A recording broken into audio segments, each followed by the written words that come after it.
un peu de quoi je vais parler ce soir. En gros, donc, moi je suis William Lovelock, je travaille à l'IDRI, qui est un centre de recherche basé à Paris, rattaché en partie à Sciences Po Paris, qui travaille sur les questions, on va dire, de transition énergétique, transition agricole, voilà, prenant en compte les enjeux de durabilité. Et là, l'idée de ce soir, en gros, c'est de vous faire une brève histoire de ce qu'on appelle la politique agricole commune. Bon, je ne vais pas parler que de la politique agricole commune, mais aussi comment elle s'articule avec les politiques agricoles nationales, pour essayer de saisir un petit peu quelle est cette politique, mais apparemment, pour certains d'entre vous qui êtes déjà venus aux sessions dans le cadre de ce site, vous avez déjà eu des choses sur les politiques agricoles communes. Pour vous dire aussi dans quelle mesure elle a guidé un peu l'orientation du secteur agricole européen. Bon, je ferai des focus un peu plus particuliers sur l'agriculture française aussi. Je vais vous... Donc le plan, et puis je vais vous parler un peu des enjeux, des débats actuels autour de la réforme de la PAC. Et on se posera la question si ces enjeux, ces réformes sont à la hauteur des enjeux concrets en termes de durabilité, d'alimentation durable, de maintien de la biodiversité, etc. Je reviendrai un peu dans les détails. Et du coup, on regardera quelle a été une approche un peu rétrospective sur les effets des politiques agricoles, sur les régimes alimentaires, sur la santé, sur l'environnement. Et je vous présenterai dans un dernier temps des travaux qu'on a menés qui sont des formes de modélisation de ce que pourrait être une Europe agroécologique, c'est-à-dire une Europe, on va dire, menant une agriculture sans pesticides. Qu'est-ce que ça voudrait dire ? Qu'est-ce que ça voudrait dire d'assumer une potentielle baisse des rendements ? Est-ce que c'est possible ? À quelles conditions ? Etc. Donc, du coup, je vous ferai rentrer dans un exercice voilà, prospectif qu'on a mené. L'exercice s'appelle TIFA, 10 Years for Agroecology, c'est en anglais, TIFA, et vous pouvez trouver cette étude en ligne sur le site de l'IDRI, si vous voulez rentrer dans les détails, parce que là, on va devoir la parcourir assez vite. Voilà, ça va pour le programme de cette soirée. Donc, vous arrivez à lire, tout le monde arrive à lire, ça va. Mais de toute façon, c'est pas très grave si vous avez du mal à lire, je vais prendre un peu les idées de chaque diapo. Revenir un petit peu sur les politiques agricoles en Europe avant 1992. Pourquoi 1992 ? Parce que 1992, il y a eu une mutation très forte de ce qu'est la politique agricole commune. Si je reviens avant 1962, qui est la mise en place de la PAC, avec la construction de l'Europe du marché commun, si je prends le cas français, on va dire que les politiques agricoles étaient centrées depuis 1936 sur la régulation des prix agricoles du blé et du vin, à travers des logiques, on va dire, de régulation des prix, de stockage en lien avec les coopératives, etc. Et qui ont été une forme de régulation qui a été une réaction à la crise des années 30, au moment où le secteur agricole a connu de grandes pertes économiques, des grandes difficultés dans le milieu rural, et donc du coup ça a été une des formes de réponse à cette crise en France à partir de 1936. Et aussi, alors là quand je parle, là je suis quand même très centré, vous le voyez, là je parle de politique agricole, mais vous voyez je suis très centré sur les politiques, on va dire économiques, dirigées vers le secteur agricole. En l'occurrence, si on s'amuse à balayer le spectre de ce qu'on peut appeler une politique agricole, c'est des choses beaucoup plus larges. Ça peut prendre en compte les politiques de recherche en agronomie, par exemple, menées surtout en France par l'INRA, on va dire. Ça peut être des politiques à cette époque, dans les années 20-30, d'électrification du milieu rural. Enfin, donc ça peut être quand même beaucoup plus large que ce sur quoi je me centre, mais voilà, c'est juste, là je suis très centré sur les politiques, on va dire, d'appui à l'agriculture comme secteur économique. Voilà, mais c'est en articulation avec d'autres politiques publiques, bien sûr. Et aussi, une très forte intervention de l'État dans la politique de crédit. travers le crédit agricole en France, mais là aussi, ça a pris des formes très différentes d'un pays à l'autre, selon les pays. La spécificité du modèle de crédit à l'agriculture en France, c'est-à-dire du coup avant les politiques européennes, etc., des politiques d'intervention dans le secteur économique passaient beaucoup par le crédit. Avant, notamment les années 60, on verra ce qui se passe dans les années 60, c'est assez structurant, la loi d'orientation agricole. Politique de crédit en France avec une caisse nationale Crédit Agricole qui en fait appuyait des caisses locales de crédit qui étaient des caisses mutuelles. Donc il y a une hybridation entre un modèle national de redistribution et des caisses mutuelles.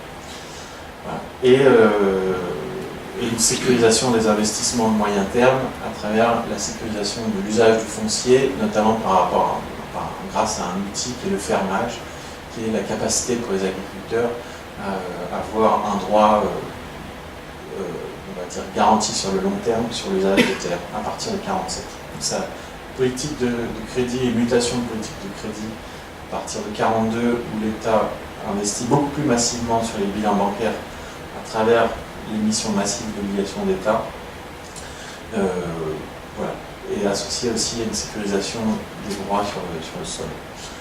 Donc ça, c'est un peu toute l'architecture qui se met en place pour encadrer économiquement le secteur agricole avant 62. Et à partir de 62, on rentre dans une phase finalement d'intégration de l'agriculture sur le marché commun européen. D'une part aussi parce que les marchés nationaux rentrent un peu à saturation en termes de débouchés. Du coup, ça engendre aussi des formes de spécialisation régionale à l'échelle européenne vers certains types de denrées agricoles, la France notamment les céréales, avec une capacité d'export quelques années plus tard très importante. Les objectifs qui étaient assignés à la PAC, à sa création en 1962, c'était les objectifs de sécurité alimentaire, garantir aux consommateurs un approvisionnement régulier à des prix abordables, donc une logique quand même de baisse des prix, et notamment une période où il y avait un boom de la consommation, le 30 glorieux. Du coup, il y a aussi une logique où il faut aussi absorber les autres biens de consommation dans le panier des ménages et assurer un revenu aux agriculteurs comparable aux autres professions. C'est les cadres dans lesquels la PAC s'inscrit.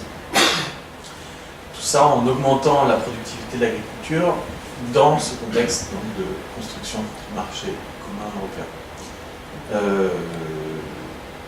Voilà, la PAC à ses débuts, donc de 62 à 91, grand basculement en 91.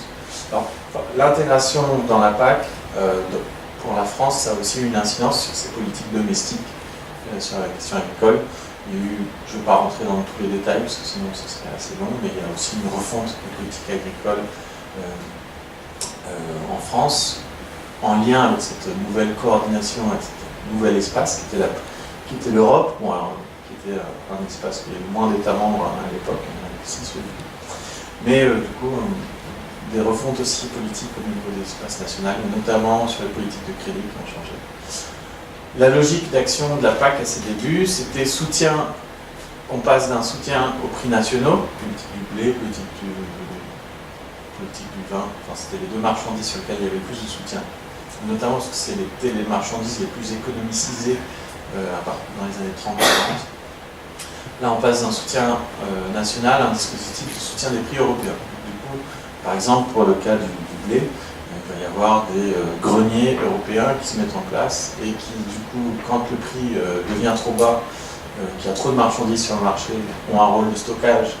Et quand le prix augmente, ces greniers peuvent libérer la marchandise, enfin du blé, pour pouvoir restabiliser. Donc une logique ça, de régulation par des dispositifs physiques.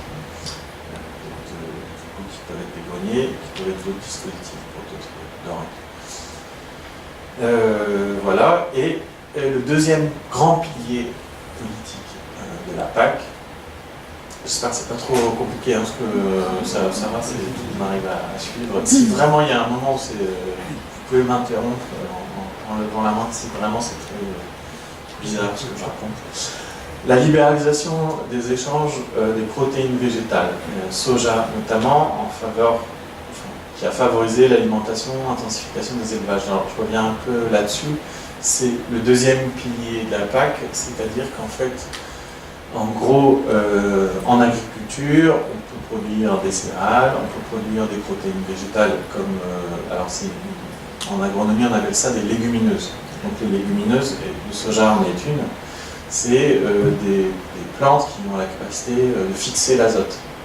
Elles peuvent fixer l'azote de l'air et cet azote le restituer via leur système racinaire en symbiose avec des bactéries. Elles peuvent fixer cet azote. Donc elles ont une capacité, quand on les met en rotation avec des cultures, elles ont une capacité à restituer la fertilité.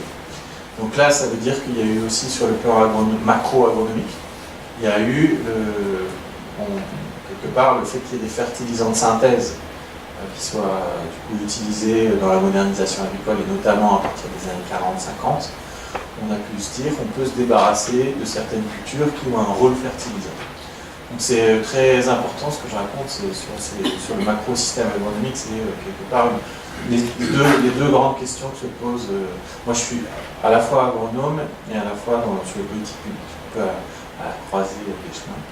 Mais les agronomes, quand ils se posent des questions, ils se demandent comment est-ce qu'on restitue la fertilité des sols pour que d'une année à l'autre les plantes poussent, et comment est-ce qu'on sélectionne la plante qu'on veut effectivement faire pousser, éviter les mauvaises herbes, etc. C'est un peu les deux questions structurantes. Et les réponses techniques ne sont pas les mêmes si on est en agriculture biologique ou si on a une agriculture qui permet les entrants de synthèse ou les pesticides, etc. Les réponses techniques sont différentes et les résultats aussi.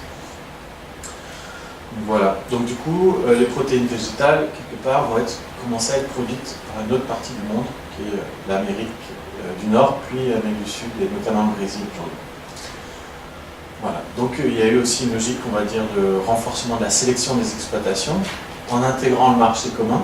Les exploitations agricoles se retrouvent, on va dire, en concurrence sur ce marché, à des niveaux, des capacités productives différentes, qui sélectionnent un peu certaines exploitations au détriment d'autres. Tous les pays n'étaient pas au même niveau de productivité, de capacité de compétitivité économique selon les productions agricoles. Voilà, donc quelque part, le résultat des politiques agricoles, on peut dire que c'est tout autant dans la période des années 50, aux années 80, mais encore un peu aujourd'hui, tout autant une politique industrielle qu'une politique agricole, parce que quelque part, le secteur agricole devient de plus en plus consommateur d'intrants, de tracteurs, etc. Il devient un secteur intégré aux autres secteurs industriels et fournisseur de matières premières pour l'agro-industrie aussi, qui se développe dans cette période-là. Et la vente à destination de l'agro-industrie supplante les ventes à destination directe des ménages dans les années 1970. Donc c'était plus à destination directe des ménages dans les années 50-60, il y a un moment de bascule en termes de volume. Et de producteurs de nourriture à bas prix, donc l'agriculture a aussi cette fonction de permettre l'écoulement des autres productions issues des autres secteurs industriels en assurant, on va dire, une alimentation qui, tendanciellement, dans toute la période que j'évoque, a baissé dans le panier des ménages. Même si elle a baissé de manière différenciée selon les classes sociales qu'on considère, bien entendu. Entre 60 et 78, donc si on regarde un peu ce qui s'est passé, l'ensemble des moyens de production utilisés par les agriculteurs ont été multipliés par 1,76 en franc constant. La population active agricole, donc en 18 ans, a été divisée par 2. Le nombre d'exploitations par 1,7. Le capital par travailleur actif a été multiplié par 3,4. Les dettes par exploitation par 7, et représentant de 5 à 15% du capital d'exploitation. Le tournant des années 60, c'est un véritable boom en termes de modernisation et aussi concentration des structures d'exploitation. Voilà. Donc là, je vous ai fait un petit résumé.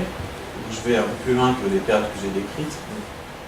Si on résume, si on avance un peu dans le temps, pour vous faire là une version très rapide de l'histoire de la PAC, avant les années 60, régulation des marchés à l'échelle nationale, unification des crédits, émission d'obligations d'État pour consolider les bilans bancaires. Donc c'est on va dire, le cœur du dispositif de politique publique au service de l'économie agricole, centré sur les espaces nationaux.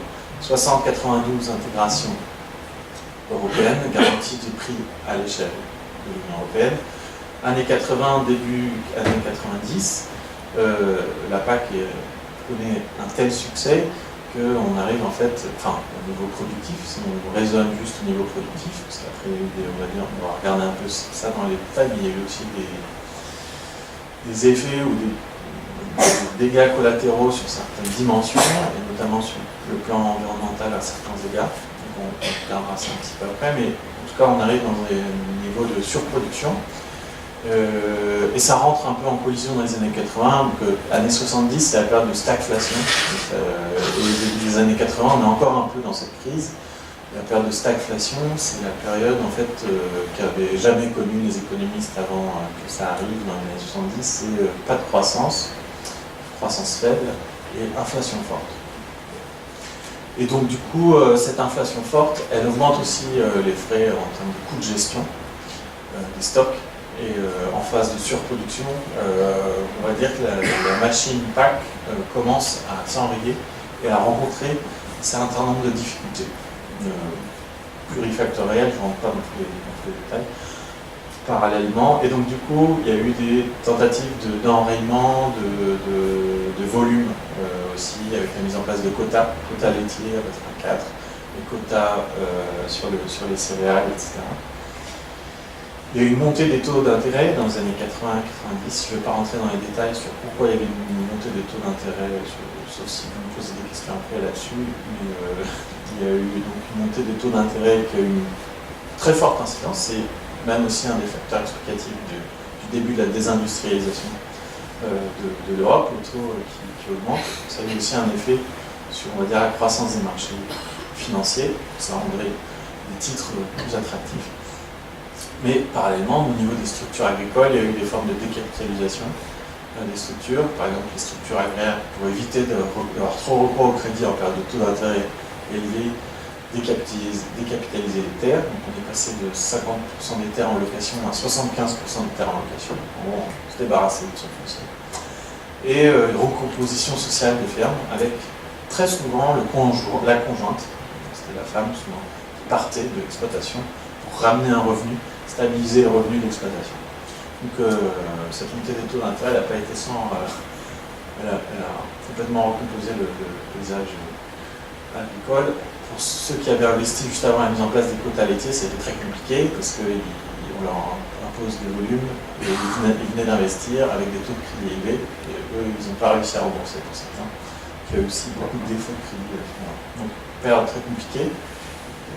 Changement de paradigme. La fin de la consolidation des bilans bancaires par les obligations d'État aussi, cette mécanique ne fonctionne plus très bien.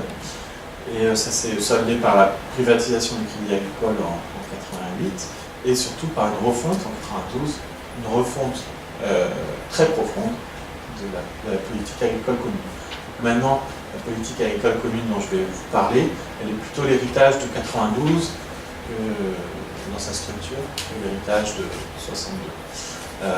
Elle est passée par une logique de régulation des prix par des stockages physiques à une politique de soutien aux revenus. Donc on passe d'une logique de garantie des prix à une logique de soutien aux revenus par des aides, par des subventions.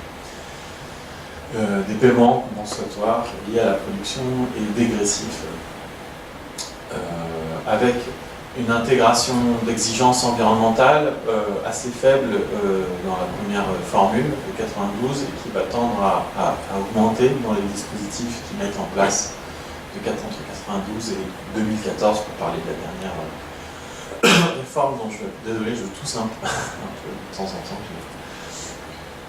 Un peu froid. Donc intégration des exigences environnementales et création des MAE qui sont les mesures agro-environnementales qui vont être des dispositifs d'aide pour soutenir certaines pratiques justement plus favorables aux questions environnementales. Donc, il y a une prise en compte en fait des effets, on va dire, des risques qu'a créé, on va dire, le productivisme dans sa forme assez débridée des années 60, 70, 80 il y a une prise en compte de ça dans le champ des politiques publiques avec des incitations sous forme de subventions pour essayer de changer les pratiques, pour limiter éventuellement la concentration des effluents. Enfin, voilà, la question par exemple liée à la Bretagne, si on prend un cas un peu paradigmatique, et les concentrations des effluents, des fertilisants azotés très importants qui ont une incidence sur les nappes d'eau, qui elles-mêmes se sont eutrophisées, pousse d'algues, incidence sur les écosystèmes aquatiques, etc. Donc il y a une tentative de prendre, il y a déjà une prise en compte des impacts que peut avoir l'agriculture et une tentative de réorientation de ça à travers les aides et après aussi à travers d'autres directives, plus la logique de normes, on va dire. Et le début du développement des agrocarburants aussi, qui devient un nouveau secteur. 2000-2013, il y a la création, en 92-99, on avait un pilier structurant de subvention qui était une aide à la production avec des exigences environnementales. Là, on a un deuxième pilier qui se met en place, centré sur la question du développement rural et des MAE. Une conditionnalité des aides qui se renforce. Voilà. Et bon, je ne vais pas rentrer dans tous les détails, sinon on va passer trop de temps sur l'histoire de la PAC. Et en 2014, la PAC ressemble beaucoup à celle d'avant, mais avec, on va dire, des paiements verts. C'est une logique de paiement direct qui est complètement découplée du premier pilier et qui est conditionnée exclusivement au respect de critères environnementaux. Donc on va dire que la logique environnementale tend à se renforcer, mais voilà, pour essayer d'équilibrer en fait, les modèles agricoles. Et parallèlement, il y a une mise en place aussi de ce qu'on appelle des outils assurantiels. C'est des fonds que gère la PAC, qui sont des fonds qui permettent la gestion de la volatilité des prix. Pendant toute cette période que je vous raconte, on va dire que dans les années 70, années 60, intégration dans le marché commun, années 70 aussi, années 70, 80, 90, c'est le début, on va dire, de l'internationalisation du secteur agricole, c'est-à-dire que du coup les ponts avec les marchés internationaux sont de plus en plus forts. Donc du coup le degré d'exposition de l'agriculture aux marchés internationaux et aux fluctuations des prix, parce que du coup plus on est exposé à des marchés importants, mettant en concurrence des zones du monde très hétérogènes, plus les prix tendent à fluctuer. Et c'est devenu un des problèmes principaux, notamment pour les secteurs les plus exportateurs, notamment le secteur céréalier, le secteur laitier, exportateur, notamment à travers la poudre de lait. Donc, le lait subit une forme de traitement avant de pouvoir être exporté à l'international. Donc tout ça a une incidence et du coup se mettent en place des outils assurantiels qui ont une fonction, on va dire, de gestion de la volatilité des prix, mais qui répondent aussi à une forme de compensation parce qu'on a aussi, comme pas mal de budgets, comme on a pu le voir, budget public, une tendance à la baisse du budget global. Pourtant, le secteur agricole n'a pas vraiment changé dans ses besoins d'aide et il y a une tendance à la baisse des aides de la PAC. Donc à chaque réforme, on va dire que les agriculteurs voient les aides diminuer. Donc du coup, ces fonds assurantiels peuvent aussi avoir des fonctions de compensation. C'est pas juste une logique d'assurance sur garantie des revenus et des récoltes. Donc voilà, le bilan aujourd'hui, c'est que la PAC, elle fait 9 milliards d'euros. 7,8 milliards, donc on va dire la très grande majeure partie, se trouve sur le premier pilier, ce sont des aides directes. 87%, il y a beaucoup de cibles incompréhensibles. DPU, c'est les aides directes, enfin, c'est des paiements uniques. Donc c'est ce qui était en gros la méthode de calcul des aides, pour vous expliquer un peu. En 92, quand il y a eu cette réforme sur les aides, on a mis en place des aides qui étaient couplées à la production, c'est-à-dire en fonction des volumes de production qu'on faisait en céréales, par exemple, on avait un certain nombre d'aides. Après, ce truc a été retoqué à l'OMC en disant on ne peut pas coupler à la production, donc on veut des aides découplées. Donc du coup, on a pris l'historique des aides qui avaient été touchées à partir de 1999 et on les a découplées. Donc on a eu un droit à paiement unique. Donc c'est ça le début. La logique, c'était que ce ne soit pas couplé à la production, mais que du coup, il y ait des droits qui soient associés aux terres. Un hectare est associé des aides. Et du coup, avec l'hectare, on percevait un droit aux aides, qui n'était pas connecté à la production, mais qui était associé au sol. En fait, au final, c'est quand même un peu pareil, malgré tout, mais la logique, on va dire, économique est différente. Donc, voilà. Et ensuite, il y a une partie qui sont pour les primes. Alors l'ICHN, par exemple, ça c'est tout ce qui est, c'est le second pilier, c'est toutes les aides pour les zones à handicap naturel. Donc, par exemple, les zones de montagne qui sont moins compétitives, on va dire, sur le plan de la production laitière et bovine, bovin à viande notamment, bénéficient de ces aides. Au PHAE, c'est des primes liées à l'herbe, donc au maintien des surfaces herbagères. Les pâtures, on verra que les pâtures ont une fonction très importante dans la biodiversité, dans les écosystèmes, etc. PMTVA, c'est des primes liées aux vaches allaitantes, donc du coup c'est des primes qui sont associées aux têtes de bétail. Voilà la structuration de ces aides. Et là c'est un petit graphique qui est assez explicite. Je vais vous l'expliquer parce qu'il n'est pas compréhensible dans l'état. En jaune, en pointillé, ce sont les revenus. Donc la ligne rouge au milieu, c'est le revenu zéro. Donc vous voyez qu'il y a des gens qui sont en dessous de zéro s'ils n'ont pas d'aide. Parce qu'en jaune, en pointillé, ce sont par exemple les revenus des céréaliers moyens sans aide.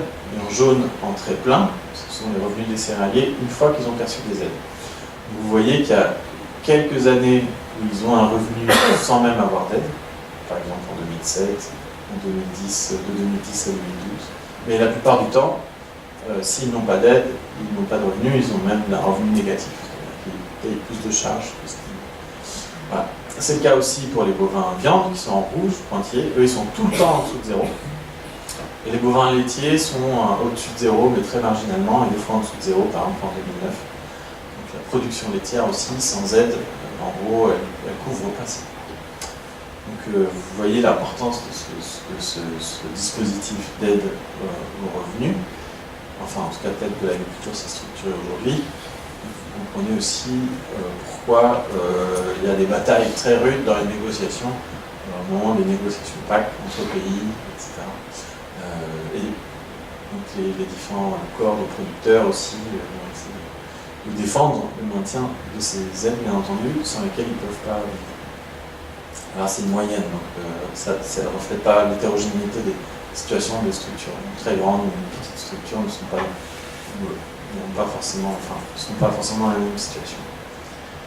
Mais voilà, donc du coup ça permet d'obtenir des revenus qui sont, une fois les aides obtenues, situés généralement au-dessus de 15 000 € par UTA NS. UTA c'est une unité de travail agricole, par actif agricole. Il y a beaucoup de jargon. Dans ce, je vais essayer de le rendre un peu plus explicite. Donc, les débats,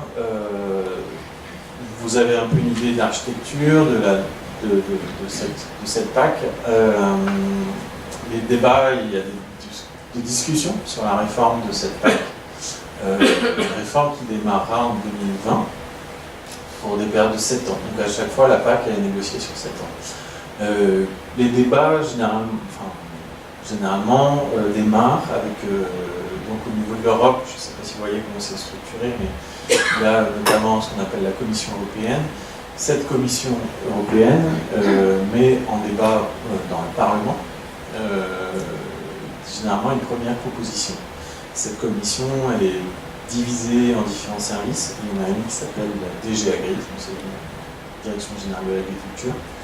C'est elle qui produit généralement la première mouture de cette réforme de la PAC. Donc là, elle a commencé à lancer une proposition, elle est soumise au Parlement européen, redébattue, etc. Jusqu'à ce que, et après, il faut qu'il y ait un accord en 2020 sur la nouvelle formule de la PAC. Comme vous pouvez le voir, il n'y a pas eu de changement majeur entre 92 et aujourd'hui sur la PAC. Il y a eu quelques changements à la marge. On va dire que le gros des changements ont été un peu plus un maintien d'une logique d'aide et un peu plus d'aide vers une tentative, on va dire, d'aider des systèmes un peu plus vertueux sur le plan environnemental à travers certaines mesures. Voilà, les paiements verts, les conditionnalités des aides, etc. Ce qui a été rajouté dans la réforme, là, qui est en pleine discussion, c'est une tentative de réponse à une problématique actuelle, c'est qu'on entend beaucoup, et c'était un peu le cœur des débats dans les EGA, je ne sais pas si vous avez entendu parler des EGA, les États généraux de l'alimentation. C'était les gros débats qui ont eu lieu l'an dernier, pendant une longue période, mêlant un peu toutes les parties prenantes autour du secteur agricole. Les EGA se posaient la question de l'avenir de l'agriculture de deux manières. Comment est-ce qu'on arrive à maintenir, on va dire, une distribution équitable des prix, de la valeur au sein de la filière, c'est-à-dire entre tous les maillons, entre les producteurs, entre les transformateurs, entre les distributeurs, parce que du coup, il y a les producteurs ont le sentiment, alors après il faut objectiver tout ça, il y a aussi beaucoup d'analyses scientifiques pour voir si c'est vrai ou pas, mais les producteurs globalement au niveau européen ont tendance à penser, notamment dans certains secteurs, qui bénéficient, qui récupèrent moins de valeur sur le produit final qu'auparavant. En réponse un peu à ça, il y a une forme de reconnaissance de ce que j'ai appelé les OP, c'est les organisations de producteurs. Donc, du coup, une reconnaissance officielle des organisations de producteurs pour discuter des coûts, discuter les niveaux de production et essayer de pouvoir peser au sein des filières. Et le deuxième pilier des EGA, ça c'était un premier pilier des EGA, gros débat autour de la répartition de la valeur dans la filière. Le deuxième pilier, c'était comment est-ce qu'on fait pour éventuellement monter en gamme sur la qualité, la production agricole et prendre en compte l'environnement de manière encore plus structurelle que ce qu'on fait aujourd'hui, parce qu'on voit que ce qu'on a mené jusqu'à présent, c'est pas assez en termes d'efforts. Donc c'était les deux grands piliers de ces EGA. Là, donc du coup, et parallèlement, au niveau de la réforme de la PAC, il y a cette idée de reconnaître les OP et de leur donner plus de poids, en sachant qu'il y a toute une série de débats, de controverses sur est-ce que c'est en reconnaissant une organisation de producteurs qu'elle va être plus capable de négocier les prix au sein de la filière. Certains disent non, il faut plutôt favoriser le modèle coopératif, qui est un bon modèle de négociation. Et en même temps, on voit que des fois, les coopératives proposent des prix à leurs adhérents sont plus faibles que ce que propose une industrie privée. Donc on voit que finalement, le débat est plus compliqué que ça. Ça ne tient pas juste au statut juridique de l'opérateur de transformation, etc. Donc, en tout cas, c'est un débat houleux en ce moment, et plus particulièrement houleux dans les secteurs qui ont connu des grandes difficultés. Donc, ça a été le cas, et peut-être que vous en avez un peu conscience, dans le secteur de l'élevage, notamment l'élevage laitier, qui a connu des crises importantes il y a 2 ans, et qui a dû faire appel à des fonds de crise aussi qui sont gérés au niveau européen, et qui sont des fonds qui arrivent aussi un peu à saturation à certains égards. Et ensuite, il y a eu un changement qui a aussi été acté à mi-parcours. Je dis acté parce que quelque part, il y a à la fois ces réformes qui sont mises en débat au niveau du Parlement européen, et puis il y a les réformes qui arrivent à mi-parcours, et qui sont déjà actées, là, avec un renforcement des logiques de fonds, de mutuelles de garantie, etc. Et la réforme de 2020, le cadre que prendrait la réforme, ce serait un renforcement de la responsabilité des États membres, ce qu'on appelle le New Delivery Model, c'est-à-dire que c'est les États membres qui fixeraient eux-mêmes les objectifs, et ça s'appuie au niveau européen, mais quand même avec un... Alors du coup, ça a été un peu... c'est très controversé cette dimension. Il y en a qui disent que ça permet de renforcer le pilotage à un espace plus logique qui est l'espace national. Il y en a qui disent non, ça va permettre à certains espaces nationaux de favoriser certaines filières agricoles et de renforcer la concurrence interne en Europe, alors que le marché commun européen marche à peu près bien. Donc on a plusieurs sons de cloche, on va dire, sur ce que ça pourrait donner. Et il y en a qui disent que c'est l'occasion de se mettre d'accord sur des niveaux de durabilité environnementale de l'agriculture très exigeants au niveau national, en faisant intervenir tous les acteurs locaux au niveau national pour discuter des indicateurs qu'on prendrait. il y en a qui le saisissent comme une opportunité. Voilà, donc ça c'est un peu la nature des débats. Et je ne reviens pas, bon, dégressivité des aides et plafonnement, il y aura un plafonnement des aides, donc on ne pourra pas aller au-dessus de 100 000 € par exploitation, plafonnement qui n'existait pas avant. Et il y a ce qui a été mis en place, qui est très nouveau, ce qu'on appelle l'éco-scheme au sein du premier pilier, donc le pilier structurant, que je vais vous montrer tout à l'heure. Cet éco-scheme, l'idée, c'est, on va dire, le changement de paradigme, c'est que les États membres vont pouvoir donner des aides vers des pratiques agricoles définies comme vertueuses et pourront proposer pour des acteurs pionniers, ça peut être des acteurs pionniers de l'agroécologie, de l'agriculture biologique, n'importe quelle, on va dire, pratique qui tend à changer les modèles, ils pourront bénéficier d'une aide qui a été déterminée, non pas au niveau européen, mais au niveau national, et qui peuvent du coup récompenser des efforts à hauteur de ce qui va être fait. Donc on est moins, on va dire, dans une logique répondez à tel cahier des charges, mais plutôt sentez-vous libre de développer de nouveaux modèles et nous on vous récompensera avec une enveloppe. Donc il y a bien entendu toute une série de débats sur quel va être le montant de cette enveloppe et destinée vers quoi, etc. Il faut que j'avance un peu parce que je me rends compte que le temps passe très vite. Du coup, je vais aller tout de suite sur les effets de cette politique agricole. En fait, en une heure, ça passe assez rapidement. Donc l'agriculture, on va dire, qu'ont été les effets de toutes les politiques agricoles que je vous ai présentées, enfin, globalement de la dynamique qu'il y a eu des années 60 à aujourd'hui. Une agriculture qui a beaucoup modifié la consommation nationale pour absorber les gains de productivité. C'est-à-dire, par exemple, les céréales, pour vous donner une idée, dans les années 50, les céréales en France, 100% étaient destinés à la fabrication de pain. Aujourd'hui, 15%. Qu'est-ce qui s'est passé entre-temps? Il y a une grande partie de ces céréales qui est allée vers l'alimentation de l'élevage, qui historiquement en fait n'était alimentée qu'en fourrage ou en herbage. Et il y a une partie aussi qui allait vers l'export, 1 tonne sur 2 est exportée. Et il y a une partie qui va aussi vers le biocarburant ou vers l'alimentation animale, comme je disais. Et un renforcement de l'exportation, céréales, poudre de lait, j'en ai déjà parlé, et d'importation massive de protéines. Donc, ce que ça donne, c'est que de 62 à 2010, en gros, on est passé d'une consommation de 25 kg enfin 26-27 on va dire, kilos de protéines à environ 32 kg de protéines par habitant, par personne par an. Du coup, il y a eu une protéinisation des régimes alimentaires, on mange plus de protéines, et notamment plus de protéines d'origine animale. Donc, il y a une métamorphose des régimes. Là, c'est donc on voit la destination des céréales aussi à droite, entre 61 et 2013. Donc en kilotonnes.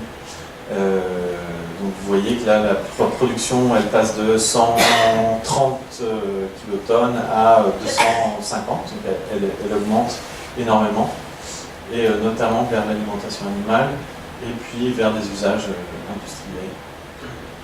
Et pareil, de manière beaucoup plus impressionnante pour les oléagineux. Tout ce qui est oléagineux, ça pourrait être le colza, ou ça pourrait être ce genre de plantes. Donc une grande partie qui vont constituer l'alimentation animale, les tournesols, etc. Voilà. Et du coup une explosion aussi pour l'alimentation animale, et donc du coup aussi une forte consommation de carne. Et au niveau des bilans, donc on exporte, donc à gauche c'est ce qu'on exporte, à droite c'est ce qu'on importe. On exporte beaucoup de céréales et beaucoup de vignes, et on importe, je vais expliquer, beaucoup de protéines végétales, et notamment sous forme de soja, qui vient alimenter les élevages intensifs, que ce soit de porc, de bovins ou de poules. Donc voilà. Alors, ça c'est un petit schéma, c'est en anglais, je m'excuse, mais en gros, c'est une représentation, il y a une représentation un peu fréquente qui met en scène ce qu'on appelle les différentes limites de la planète, planetary boundaries en anglais. Et on voit qu'il y a, des barrières qui commencent à atteindre une zone de risque. La couche d'ozone, ça n'est pas le cas, mais par contre le changement climatique, on voit, passe dans une phase jaune, donc une zone de risque et d'incertitude. Zone verte, c'est on est en dessous des zones de risque et de turbulence. Il y a la diversité génétique qui est du coup en zone rouge, et le cycle du phosphore et du nitrogène et de l'azote qui sont en zone rouge. Et du coup en noir, avec les petits points noirs, c'est la responsabilité de l'agriculture dans cet impact négatif sur les limites planétaires. Et donc, du coup, on voit que sur la diversité génétique, sur le phosphore et sur l'azote, l'impact de l'agriculture est non négligeable. Alors après, il faudrait rentrer dans les détails de comment tout ça est calculé au sein de cet article. Donc, ça je vais passer parce qu'il faut que...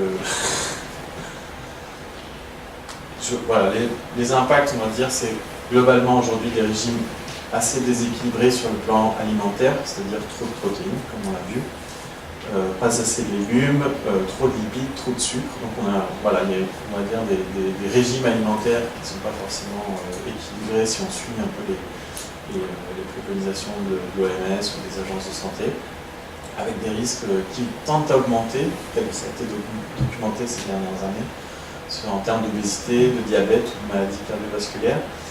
Des pesticides qui sont, on va dire, étaient au cœur de l'augmentation productive du modèle dans le package technologique qui a été, on va dire, favorisé par le modèle agricole, qui sont responsables de maladies chez les agriculteurs de manière assez avérée, et très certainement chez les consommateurs, même si c'est un peu controversé selon la littérature scientifique, mais il y a quand même de grandes présomptions.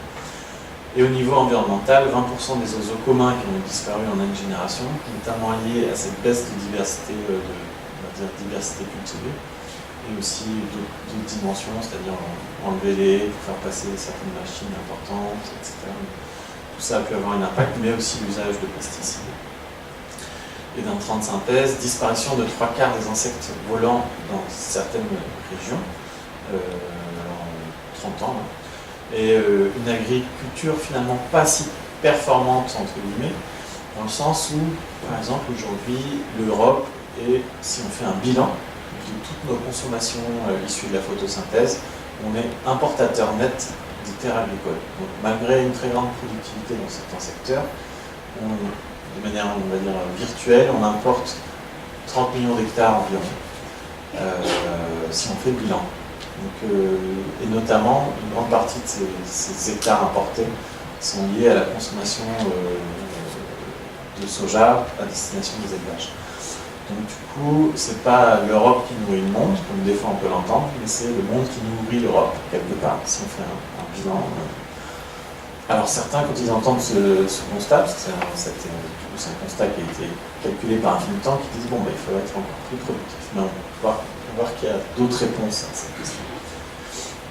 Et les fertilisants de synthèse responsables de l'eutrophisation de certains cours d'eau, de la pollution de l'eau potable. Donc du coup, face à ces constats, même si, comme vous le voyez, la PAC essaie de bouger, de prendre en compte les questions environnementales, mais ça ne suffit pas face à la hauteur des enjeux que j'expose. Face à ces constats, nous on a essayé, du côté de l'IDRI, de construire. On a pris très au sérieux, qu'est-ce que ça voulait dire, qu'est-ce que ça voudrait dire un modèle agricole qui mettrait en son centre le maintien de la biodiversité et la santé comme focus premier de sa logique. On a essayé de prendre ça au sérieux, on a fait une modélisation qui, on va dire malheureusement à ce stade, n'est qu'une modélisation biophysique. Donc, du coup, tous les questionnements vont être comment est-ce qu'on peut traduire ça sur le plan socio-économique, politique. Mais du coup, pour voir une série de choses, l'objectif, c'était de voir à quelles conditions une transition agroécologique à grande échelle était possible en Europe. Donc c'est un exercice prospectif à l'horizon 2050. Développer des trajectoires de transition plausibles, donc en ayant identifié un peu tous les leviers, les obstacles qui font qu'aujourd'hui on ne peut pas atteindre ce résultat. Comment est-ce qu'on fait pour... ça c'est une dimension qu'on n'a pas encore vraiment traitée. Et afin d'avoir des résultats qui soient fondés, discutés scientifiquement, débattus avec des académiques, des politiques et puis avec la société, on va dire, en général. Donc du coup, au cœur de l'approche, c'est biodiversité, changement climatique, santé humaine comme fondement normatif de l'exercice qu'on a essayé de faire, en prenant comme unité de référence la ferme Europe, donc, la ferme européenne. Parce que c'est une unité de référence qui a du sens, parce que globalement l'agriculture est, on va dire, gérée administrativement à l'échelle européenne, en tout cas aujourd'hui, et une cohérence aussi géographique et en termes de systèmes agraires qui sont aussi, on va dire, en interaction entre eux. Et voilà, donc ça avait du sens de faire cet exercice à l'échelle européenne. Et l'hypothèse de l'agroécologie, entendu, alors je vais expliciter qu'est-ce qu'on entend par agroécologie dans cette modélisation, que ça peut faire. Donc l'agroécologie comme une réponse à ces enjeux plausibles. Voilà, donc on a développé un modèle, je vais vous présenter un peu la logique du modèle et puis ses résultats. Et pour tester la validité de cette hypothèse, c'est un modèle qui ne prend, parce que comme je vous le disais, on se projette à 2050, c'est un modèle qui ne prend pas en compte le changement climatique, pour plusieurs raisons. Parce que le changement climatique va avoir des effets variés sur les espaces européens. Dans certaines zones, ça va augmenter les rendements, dans d'autres zones, ça va les baisser. Et par ailleurs, les effets que ça va avoir très concrètement sont assez controversés. C'est un peu difficile d'intégrer ça dans la modélisation. Mais ça ne veut pas dire que ce n'est pas important, ça veut dire que c'est difficile à prendre en compte. Mais ça peut rester un objet de discussion et ça ne modélise pas la question de l'eau aussi. En l'occurrence, l'effet climatique, enfin le changement climatique peut avoir un effet potentiel aussi sur l'eau, sur la capacité des nappes phréatiques à se renouveler, etc. Donc le modèle, en gros, il part comme donnée d'entrée sur l'alimentation humaine. Donc on part d'un régime équilibré, qu'on voudrait équilibrer, donc avec moins de protéines animales, avec plus de fruits et légumes, moins de lipides, moins de sucre. On met ce régime en entrée du modèle et après c'est un modèle qui prend en compte, qui donne une traduction aussi des productions végétales, des productions animales, des usages non alimentaires. Donc les variables finalement d'entrée du modèle sont les modes d'élevage, les régimes alimentaires, le niveau de perte et gaspillage, qui sont connus à l'échelle des filières, et les usages non alimentaires. Et les résultats, on tombe quand on modélise tout ça, sur la production, sur les niveaux de production, sur un usage des terres, si on a seulement, sur un niveau d'émission de gaz à effet de serre et sur un niveau de biodiversité. Donc, les tests de cohérence de notre modèle, c'était peut-on alimenter la population européenne projetée en 2050, c'est-à-dire 530 millions d'habitants contre les 508 millions en 2010, avec un changement de régime alimentaire, en utilisant, si possible, moins de 100% de la SAU, donc ce qu'on appelle SAU, c'est la surface agricole utile. Donc du coup, il y a des hypothèses de poursuite de l'artificialisation ou de déprise. Donc du coup, c'est pour ça qu'on a dit moins de 100% de la SAU, pour, on va dire, que le modèle soit bouclé. Et en ayant un bilan azote apparent positif ou nul sur les cultures. Donc, comme je vous l'ai dit, si on abandonne les intrants de synthèse, donc les fertilisants azotés, qui sont pour l'instant l'intrant majoritaire qu'on utilise pour restituer la fertilité des sols en agriculture, si on les abandonne, il faut pouvoir boucler le cycle de l'azote, c'est-à-dire qu'il faut trouver d'autres manières de restituer cette fertilité. Et ces manières, elles sont plurielles. Il y a l'élevage, avec les déjections animales, on peut ramener des déjections sur les cultures. Il y a les légumineuses, donc la réintroduction de légumineuses. Donc les légumineuses, c'est toutes les plantes qui fixent l'azote de l'air dans le sol de façon symbiotique. Donc ça veut dire du coup des plantes telles que le soja, le pois, la luzerne, etc. Je ne vais pas faire toute la liste, donc toutes les légumineuses. Voilà, donc c'était les trois conditions qu'on devait remplir pour se dire une Europe agroécologique est possible. C'est ce que les conditions sont exposées. Donc du coup, le cahier des charges pour remplir nous ce qu'on appelle une Europe agroécologique, en tout cas sur un plan. Après c'est un peu compliqué parce que derrière la notion d'agroécologie, je ne sais pas si vous avez un peu entendu les débats, mais certaines définitions de ce terme sont assez politiques, d'autres sont strictement, on va dire, restent on va dire, dans le champ agronomique, une définition agronomique. Là, pour une modélisation biophysique agronomique, on est resté sur une définition agronomique de l'idée d'agroécologie.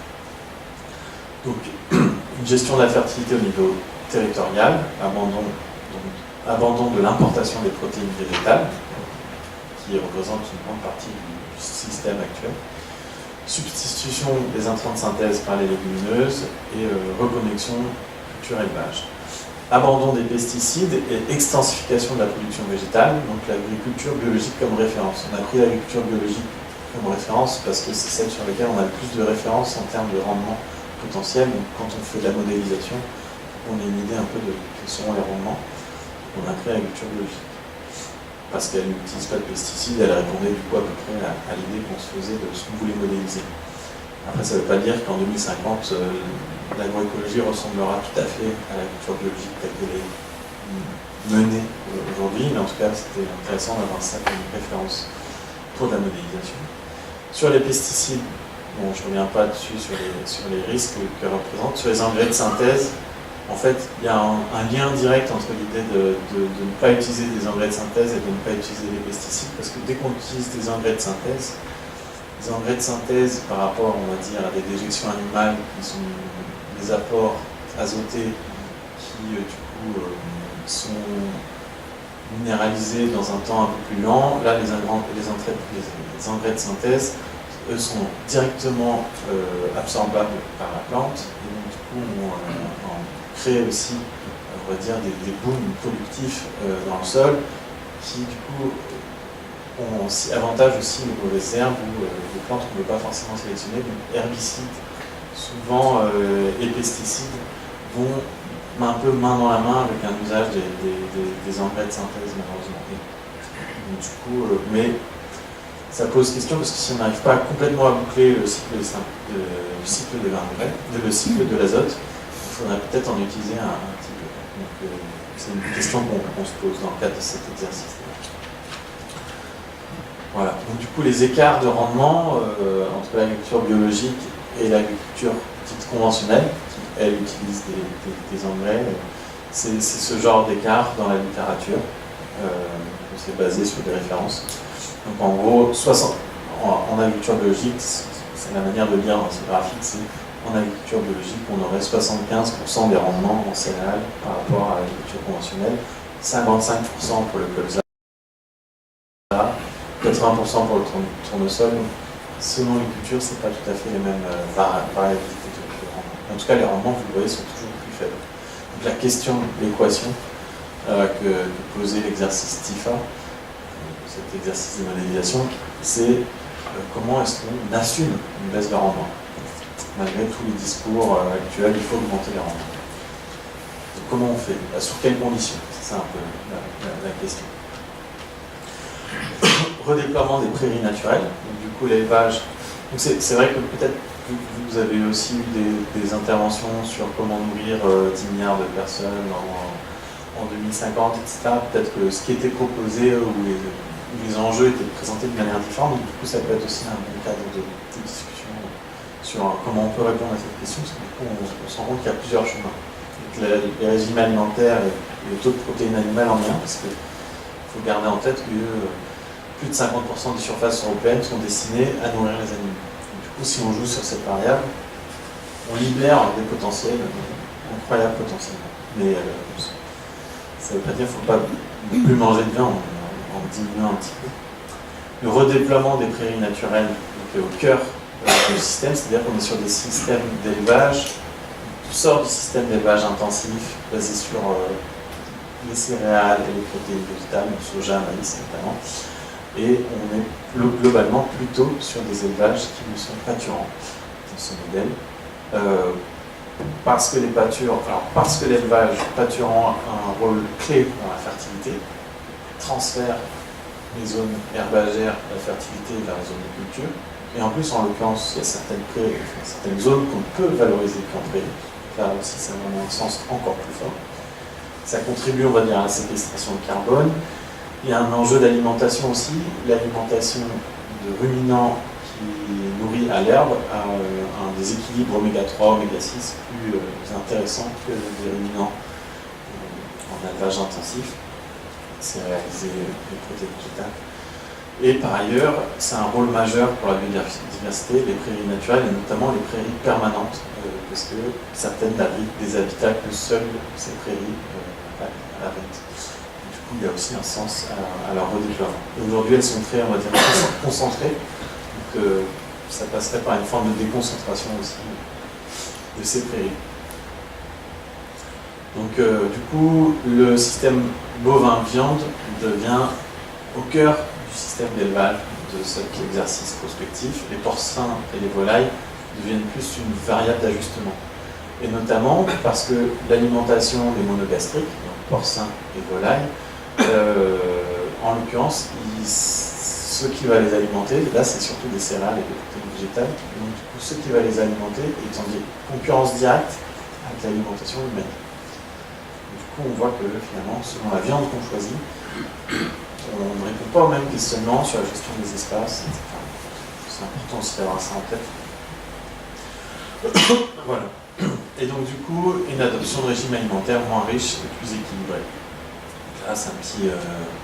si on regarde, on voit que par rapport aux repères nutritionnels, donc aux recommandations, on a une prise calorique totale de 113% par rapport aux recommandations, c'est-à-dire qu'on mange un peu trop.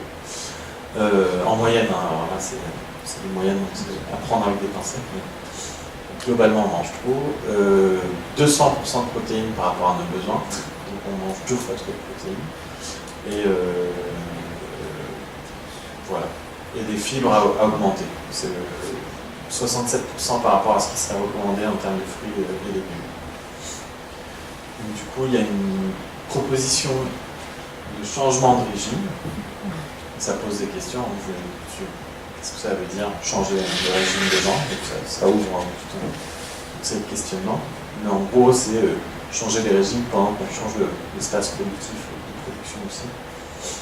Vous voyez qu'on mange un peu plus. L'idée, ce serait qu'on mange un peu plus de céréales, un peu moins de viande, qui est en rouge, enfin en rouge-orange, je ne sais pas comment elle apparaît sur le rouge. Les légumineuses, graines augmentent, c'est la part grise, juste en dessous de la viande. Donc, du coup, les protéines d'origine végétale augmentent massivement. Ça paraît pas énorme, mais en fait, par rapport à l'état actuel, c'est juste un petit trait, ça change beaucoup. Les produits laitiers diminuent, les produits aussi, les œufs. Globalement, les protéines animales diminuent. Et les fruits et légumes augmentent de manière assez conséquente. Donc, les logiques après de modélisation, c'était priorité à l'alimentation humaine, puis animale, puis les usages non alimentaires. Donc les résultats de cette modélisation, et j'ai un peu dépassé mon temps, on va regarder les résultats, quand même, ça serait dommage de ne pas les regarder. Donc du coup, cette modélisation implique 30% de baisse de la production végétale, 45% de baisse de la production des produits animaux à travers une agriculture agroécologique. Donc du coup vous voyez en bas à gauche les volumes de production végétale qui diminuent et les volumes de production animale qui diminuent. À gauche, à droite, excusez-moi, ce qui diminue, la viande de bœuf ne diminue pas vraiment, mais ce qui diminue surtout, c'est la viande issue de la volaille et de viande de porc. issus des monogastriques, comme je le disais. Excusez-moi, je tousse un peu. La restitution de la fertilité, comme je vous le disais, se fait par la fixation symbiotique par les légumineuses et par le transfert de déjection vers les cultures. Ce qui fait, en bas à gauche, on voit qu'on n'a plus besoin d'intrants de synthèse. Alors là, il y a un médecin content qui apparaît au milieu du cercle de l'alimentation, dans le sens où on suit les recommandations en termes de santé. Et on a surtout une biodiversité qui revient, donc des animaux, oiseaux, insectes, et petits gibiers. On a fait un calcul aussi de quelle serait la performance, on va dire, en termes d'émissions de gaz à effet de serre, parce que l'agriculture est aussi un secteur qui a une importante contribution dans l'émission de gaz à effet de serre, et là, ce serait de moins 40% par rapport à la situation actuelle. Donc, c'est pas inintéressant. C'est pas, parmi tous les scénarios qui sont sur la table et en discussion et en débat, c'est pas le plus performant, mais c'est un des, on va dire, des rares qui met au même niveau la question de la biodiversité et de son maintien et la question des émissions à gaz à effet de serre. En l'occurrence, là, le petit graphe qui est en dessous, qui vient d'apparaître, donne une précision sur d'où viennent ces baisses d'émissions de gaz à effet de serre. Certains scénarios imaginent un peu la fin des bovins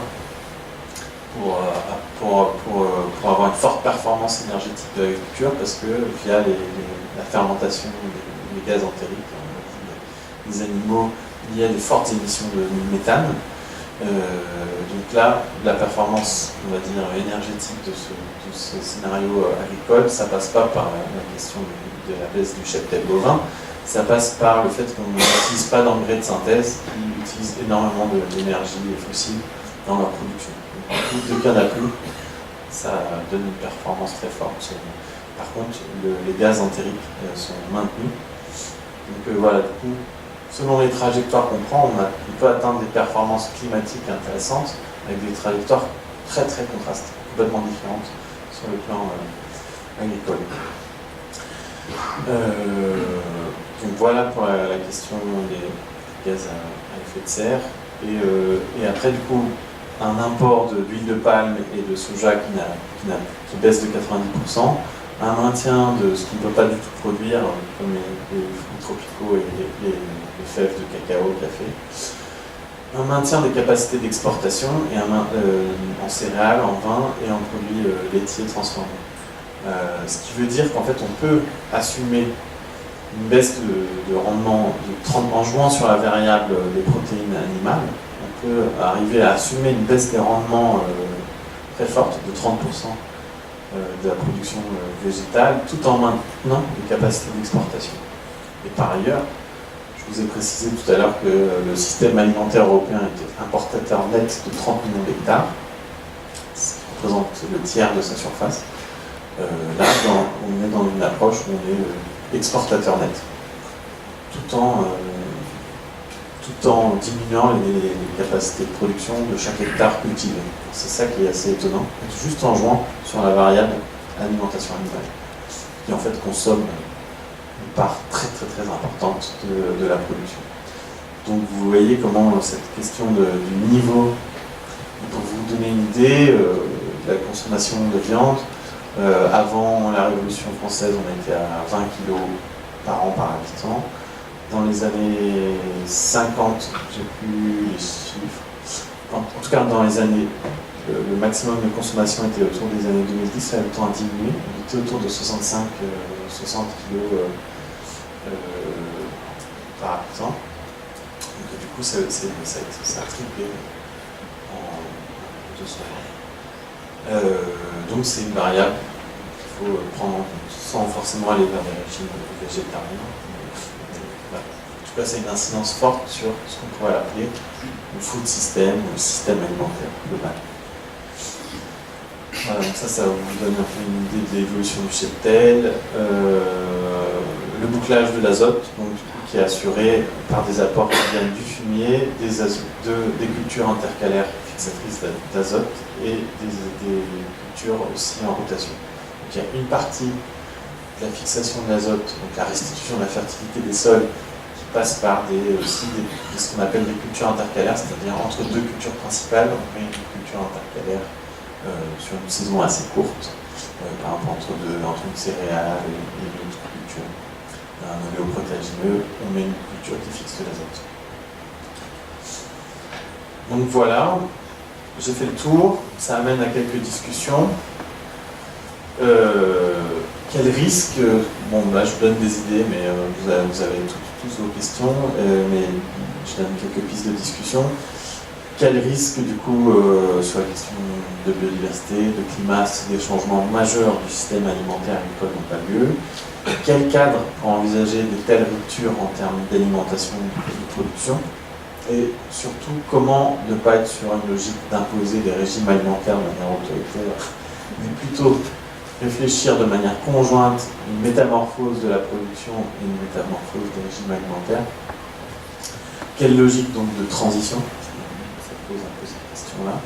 Quelle alliance entre guillemets, c'est-à-dire du coup comment est-ce qu'on réfléchit la question alimentaire en prenant en compte voilà, toutes les personnes concernées, quelque part, qui ne sont pas juste les producteurs d'aliments, finalement beaucoup d'autres acteurs sur cette question, et quelles difficultés à enclencher des formes de transition, et dans le cadre, on va dire, des politiques publiques que je vous ai exposé juste avant, le cadre de la PAC qui est assez structurant, mais aussi voilà, des éléments de politique nationale dans lesquels je peux rentrer, qui ont beaucoup d'influence sur l'agriculture. Et par ailleurs, ce sur quoi j'ai pas beaucoup insisté, c'est qu'il y a toute une série de politiques non agricoles qui ont une influence sur le système alimentaire et l'agriculture. Les politiques commerciales, à l'échelle européenne, les politiques de concurrence, à l'échelle européenne aussi, etc. Donc du coup, je ne suis pas rentré dans tous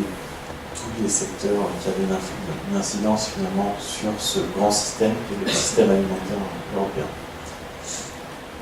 Et comment prendre à la fois les enjeux climatiques, d'émissions de gaz à effet de serre d'un secteur et la restauration et le maintien de la biodiversité dans le secteur agricole. Voilà. Merci, j'étais un tout petit peu long et désolé, j'ai dépassé un peu de 10 minutes. Et du coup, voilà, si vous avez je laisse la diapo sur la discussion, mais vous avez peut-être d'autres points qui vous paraissent très importants à discuter autour de ces questions-là. J'espère que c'était clair. Si vous, alors moi, les questions elles peuvent être de deux ordres, hein, soit d'éclaircissement, soit voilà, des accords. Oui, bonsoir.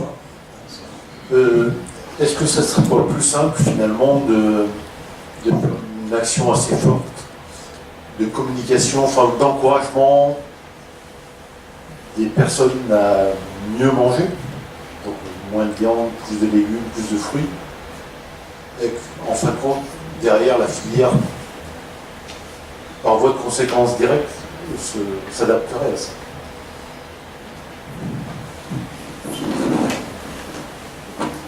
Qu'est-ce que je fais? Je prends plusieurs questions et après je réponds à Non, tout. oui, une seule question.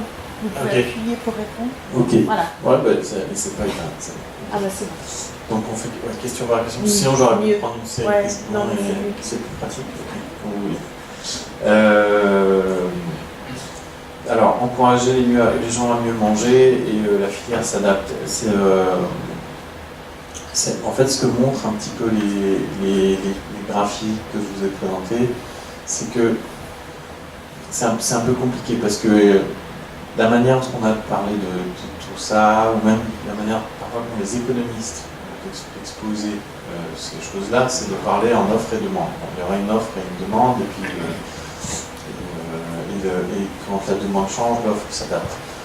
Moi, je trouve que toute cette analyse rétrospective de l'agriculture nous montre que c'est un peu plus compliqué. C'est-à-dire qu'il y a quand même un système productif qui se métamorphose, avec des enjeux aussi industriels et d'intégration de l'agriculture dans une logique aussi un peu plus générale, qui ne répond pas que à la fonction finalement alimentaire.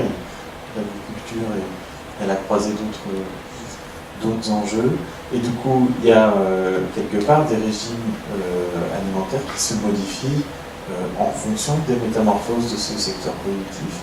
Et par ailleurs, on ne choisit pas toujours tout à fait ce qu'on mange. C'est-à-dire que, par exemple, si l'agriculture était... Bon, là, en l'occurrence, il y a une tentative de maîtrise sur le niveau de résidus des pesticides, etc., pour pas qu'ils soient trop importants, mais s'ils étaient importants, mais de manière généralisée, on n'aurait pas vraiment beaucoup de choix. Donc, du coup, c'est pas juste par la transformation seule des comportements alimentaires que tout se joue. Par contre, les transformations des comportements alimentaires changent beaucoup de choses dans le secteur et il y répond. Et de manière parfois assez impressionnante, certains secteurs doivent parfois se réadapter. Et là, c'est un peu ce qui se passe avec l'augmentation de l'agriculture biologique, par exemple, qui du coup, là, l'agriculture biologique gagne des parts de marché. Après, il y a toute cette question de la généralisation. Par exemple, si l'agriculture biologique, en partant du principe qu'elle est quand même plus vertueuse sur la question de la biodiversité, du maintien de la biodiversité et des enjeux environnementaux, si elle augmente, elle peut être aussi se retrouver face à ses propres contradictions. C'est-à-dire qu'on pourrait avoir une généralisation de l'agriculture biologique, une baisse tout d'un coup des prix, ou une entrée en compétition ou en concurrence entre agriculteurs bio, qui font que certains n'arrivent plus à couvrir leurs coûts, etc. Là, c'est un peu ce qui se passe, par exemple, sur l'agriculture biologique, les céréales, les agriculteurs qui veulent se convertir en céréales bio se retrouvent en concurrence avec des agriculteurs aussi ukrainiens qui se sont mis à faire du bio parce que la demande a augmenté et qui n'arrivent pas au même niveau de performance. Donc c'est là où on voit que la réponse par les régimes alimentaires est une partie de la réponse, mais qu'il y a plein d'autres facteurs qui rentrent en compte. Et par ailleurs, il y a déjà eu des politiques alimentaires, manger plus de fruits et légumes, etc. Bon, c'est des politiques mineures au niveau mais qui peuvent avoir un peu d'impact, mais globalement, ça n'a pas eu énormément d'impact sur les transformations, on va dire. Là, les transformations sont assez importantes. Ce qui peut faire un peu peur, c'est de dire qu'il faut autant changer les régimes alimentaires, et il y a un changement de... ça peut faire un peu peur de se dire qu'il faut autant changer les régimes alimentaires, et en même temps, ce qu'on regarde, c'est qu'entre les années 50 et aujourd'hui, les régimes alimentaires se sont complètement métamorphosés. Il y a aussi d'autres espaces mondiaux qui ont connu des transformations de leur régime alimentaire très très impressionnantes. C'est le cas notamment en Afrique, dans certaines zones d'Afrique où ils mangeaient plutôt du mil et du sorgho, ils mangent du riz tous les jours, alors qu'avant ils le mangeaient très marginalement dans certaines zones. C'est du riz thaïlandais en l'occurrence pour très souvent. Mais donc du coup, c'est-à-dire que l'Organisation mondiale des échanges, la productivité de certains secteurs, la prise de parts de marché, etc., la métamorphose aussi, le régime alimentaire. Donc du coup, il faut avoir une forme de régulation, de politique publique qui oriente tout autant le secteur de la production que la question de l'alimentation. Il faut vraiment les saisir comme un système. Bon, je réponds que partiellement à votre question, ça ouvre une... Ouais. J'ai une question Ma question c'était, est-ce que vous pouvez expliquer un peu cette histoire des monogastriques? Vous dites qu'il faut baisser la consommation de porc et de volaille, c'est ça? Oui.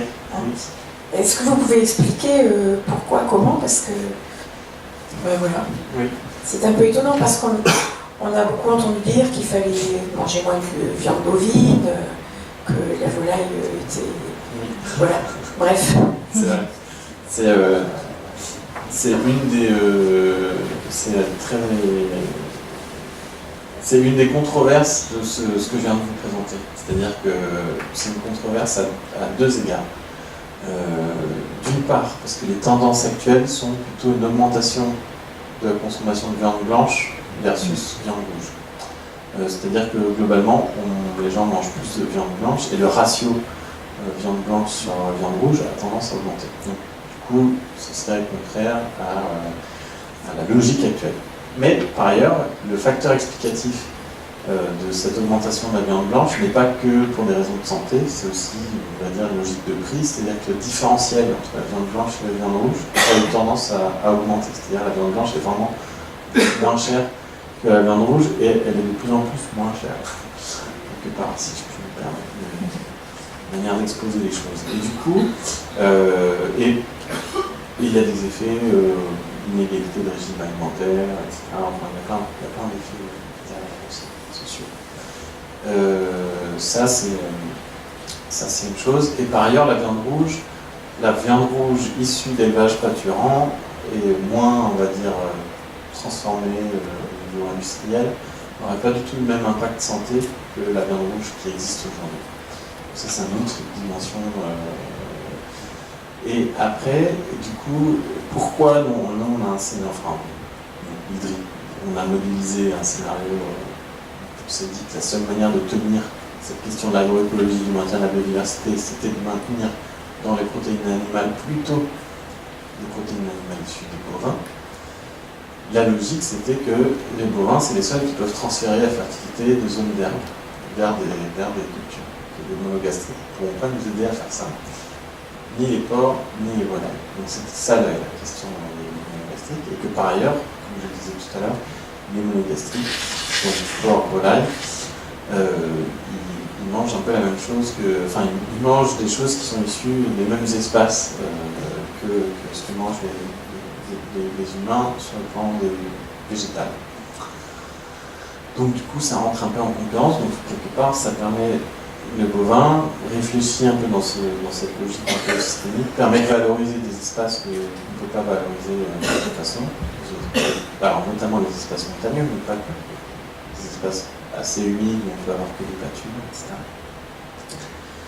Donc, le raisonnement va dans ce sens-là. Mais bien entendu, pour que ça se réalise, il faut que les signaux du point de vue du consommateur sur la viande rouge et la viande blanche, aussi bien les signaux en termes de prix, etc., soient pas les mêmes qu'aujourd'hui, et qu'effectivement on produise de la viande rouge qui soit qualitative sur le plan de la santé. Et donc du coup ça passerait si on ramène ça à ce qu'on a appris tout à l'heure, la politique agricole commune, ça voudrait dire valoriser les pâtures, ça voudrait dire créer des normes sur l'élevage, on va dire, industriel pour limiter sa consommation de céréales, qui parallèlement derrière permettrait d'assumer une baisse de production de céréales, puisque la demande serait moins forte, et du coup peut-être d'abandonner le glyphosate aussi. Enfin, tout en fait peut se. Parce que je comprends que les agriculteurs, si on leur dit d'abandonner le glyphosate alors qu'il y a une forte demande du côté de l'élevage comme du côté de l'alimentation humaine, ne soient pas très contents. Et donc du coup, c'est créer les conditions pour que le système alimentaire dans sa globalité accepte aussi des modifications assez structurantes, sinon ça devient juste très conflictuel. Donc c'est aussi réfléchir, c'est une transition pas à pas. Je sais pas si ça répond à votre question. Oui, et en même temps. Oui, mais en même temps, ça c'est valable au niveau de l'Europe en fait. Oui. Parce que dans beaucoup de pays, on mange une volaille de temps en temps, pas forcément de la viande rouge. Ça, c'est pour un équilibre chez les Européens. Oui, là j'ai présenté ce que voudrait dire une agroécologie dans le système pédoclimatique européen avec la valorisation des prix, etc. Et en fait, effectivement, il faut prendre en compte qu'il y a des échanges de viande comme entre les espaces. Vous parlez d'orientation de la production, vous parlez d'orientation de la consommation. Comment rémunérer les gens qui vont produire? Oui, ça c'est. Comme vous le voyez, donc là vous parlez de rémunération des producteurs, donc garantir un revenu des producteurs. Du coup, là comme vous voyez, on a fait un exercice biophysique, juste, on s'est dit, est-ce que l'Europe peut changer de modèle productif ou pas. Après, la question de est-ce qu'elle peut changer de modèle productif en rémunérant bien les gens qui produisent, ça c'est un deuxième couche de questions, mais qui est bien entendu centrale, et c'est celle à laquelle on va s'attaquer dans le cadre d'un projet qui va durer 3 ans. On va en fait partir de ce scénario un peu agroécologique, essayer d'en donner une traduction. Qu'est-ce que ça veut dire sur le plan politique, quelle politique publique, quel sera le coût de l'alimentation, etc. Tout ça, ça soulève des questions assez compliquées. Aussi bien donc, le coût de l'alimentation, c'est-à-dire s'assurer aussi que les productions pourraient être consommées, mangées par les gens, quelle que soit leur catégorie sociale, qu'elles soient accessibles. Et après, effectivement, côté producteur, donc il faut regarder les deux, producteur, s'assurer qu'effectivement, en assumant une baisse de la productivité, ils puissent continuer à être rémunérés. Alors si on prend le cas de l'agriculture biologique, aujourd'hui par exemple, ceux qui se convertissent à l'agriculture biologique, ils baissent leur rendement, en fait, donc ils sont sur des volumes moindres. Cette baisse est compensée, mais elle est compensée par le marché. Parce que le marché propose des premiums, on va dire, le prix d'une tonne de blé bio est plus cher qu'une tonne de blé en agriculture conventionnelle. Ils s'y retrouvent à peu près. Mais ça ne veut pas dire que tout le monde pourrait se convertir en bio en l'état actuel de l'organisation de la production, parce que quelque part, il n'y aurait pas la demande là, en l'état actuel, tel que c'est organisé. On n'arriverait pas à généraliser la bio. Donc du coup, ça voudrait dire construire quelque part une politique aussi publique très distincte, qui arrive quelque part à prendre... du coup, il y a des dimensions à regarder qu'est-ce que ça voudrait dire la traduction de ce... Là, je ne peux pas vous répondre aujourd'hui. En fait, la question que vous venez de poser, on se la pose aussi.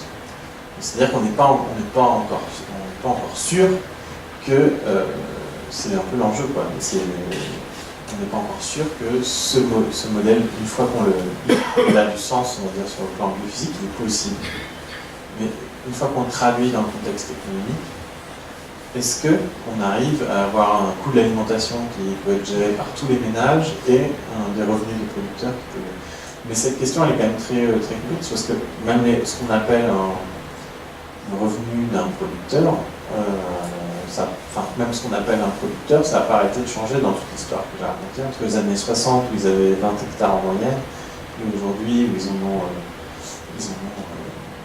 souvent une centaine, voire plus, si on prend les céréaliculteurs. C'est pas les mêmes producteurs. Et pourtant, ce qui fait revenu, c'est aujourd'hui 100 hectares pour une personne, alors qu'avant, ce qui faisait revenu, c'était 20 hectares. Donc ça veut dire qu'il y a plein de choses qui ont bougé, qui ont changé entre-temps. Donc après, c'est aussi des questions... Il y a toute une série de débats, il y a plein de manières d'aborder cette question. Certains disent, finalement, la raison pour laquelle les agriculteurs sont sur des structures aussi grandes et que l'alimentation est si peu chère, du coup ils devraient être sur des structures grandes parce que l'alimentation est peu chère, c'est qu'il y a des coûts cachés mais qui ne sont pas pris en charge dans le prix de l'alimentation. Bon, ça c'est une manière d'aborder le débat, c'est-à-dire les coûts cachés, il y a des dégâts collatéraux sur les questions environnementales, l'eau, la perte de biodiversité qui est quand même difficile à nier aujourd'hui, ou la perte de qualité de l'eau potable, ou des fois des impacts sur la santé. Et ces coûts cachés sont pris en charge par d'autres secteurs des politiques publiques. Ça peut être les politiques de santé, ça peut être les politiques environnementales. Et donc du coup, l'alimentation n'est pas à son vrai prix. Elle devrait être plus élevée. Bon, ça c'est une manière d'aborder le débat. Mais en même temps, si on dit ok, l'alimentation devrait être plus élevée, ce qu'on remarque aussi, c'est aujourd'hui, et c'est d'autant peut-être plus frappant avec l'actualité, aujourd'hui, il y a des gens qui ont des difficultés à manger, donc à manger de manière équilibrée pendant tout le mois. Donc du coup, certes, il